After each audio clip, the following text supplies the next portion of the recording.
Magandang tanghali po mga kabarangay kahit na maulan. So hayan po at may naglalabasan na po ng mga content patungkol po sa sinabi ko na yun nga po idadagdag nga po yung sworn na statement, declaration on conflict of interest na pinagtatawanan po noong at sinasabihan tayo ng hindi magaganda. Ganon din po yung sinabi ko o kinontent ko po na fake news yung sinasabi na ang postponement bill po ng mga kongresistang nagsulong nito ay peke na aprobado na sa Kongreso. So yan po, malinaw po. At mga batikang kolumnista na po at mga content creator na magagaling na mga legit ang nagsasabi po na tama po yung sinasabi ko, kagaya po ni Idol Remigio Galang. Ganon din po ang kapita-pitagang kagawad ng pambansang kagawad Boots Serrano. Napakarami pa rin po yung natatanggap nating mga masasakit at masasamang salita mga kabarangay. Yan po ay party na namin. O tanggap na po natin bilang content creator. Kaya lamang po yung iba ay masyadong personal. Yes po, personal na po yung masakit na salita na sinasabi na foul na po. Foul na mga kabarangay. Kaya siguro time na para siguro ibablock ko na at hindi ko na palilitawin yung mga ganyang komento. So kung magkukomento po kayo at medyo hindi na po maganda sa tenga, nakakasikip ng damdamin, sayang lang dahil ibablock ko na kayo. Balikan po natin ang usapin dito po sa barangay at SK election. So yan nga po at nasa committee level pa lamang po yung mga inihain na panukalang batas na nagsusulong po ng postponement ng barangay at SK election. At marami pa rin po. Marami pa po ang naglilitawan at nababalitaan po natin ng mga congressman ang nagsusulong din po ng postponement. So mga kabarangay, yan nga po. Ano ba ang kanilang pakay? Ano ang kanilang layunin?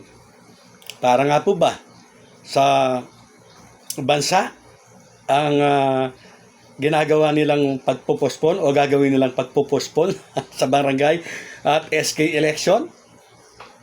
Nakakatiyak ba sila na sa susunod po na taon ay wala ng krisis? Hindi po ba nila naiisip na sa 2028 ay magkakaroon po tayo ng local at national election na 2027 pa lang ay paghahandaan na ng COMELEC at pagkatapos ay ayan nga po gusto nilang ilipat na naman sa 2028 ang barangay at SK election. Natawa po ako doon sa isang congressman, hindi ko nababanggitin ang pangalan, na nagsulong din po ng panukalang batas ng postponement ng BSKE. Sinasabi po niya na political fatigue daw dahil hindi makakapag-prepare ng maigi ang COMELEC dahil nga po yung BARM ay papalapit na ang halalan at masyadong madikit daw itong barangay at SK election sa BARM. Gusto mo nga 2028 May 2028 local at national election na. Tapos gusto mo 2028 din yung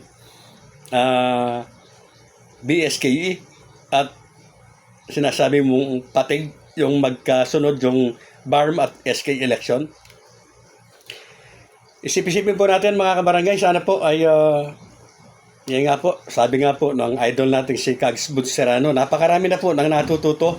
At kung wala po ang mga katulad ko na content creator po tumatalakay sa barangay at SK election na ito, ay marami po yung talagang malilito at hindi po mauunawaan ang buod o tunay po na nangyayari. Kaya nga po masamang-masama ang loob ng mga ilang gustong ma-postpone ito Eh kung may mga ginawa ba naman kayo na nakaupo, eh di sana hindi kayo parang sinisilihan ng puwit ninyo na wala nang ginawa kundi tingnan ang cellphone ninyo kung matutuloy ba o hindi ang barangay at SK election. Eh samantalang napakarami ng mga barangay captain na unopposed, wala silang kalaban. Bakit? Kasi ginawa nila ang homework nila. Nagsilbi sila ng tapat. Mga kagawad na halos maubos ang honorarya at nag-aabono ng sariling pera para makatulong lang sa kanilang mga kabarangay. Dapat ganyan din ang ginawa ninyo.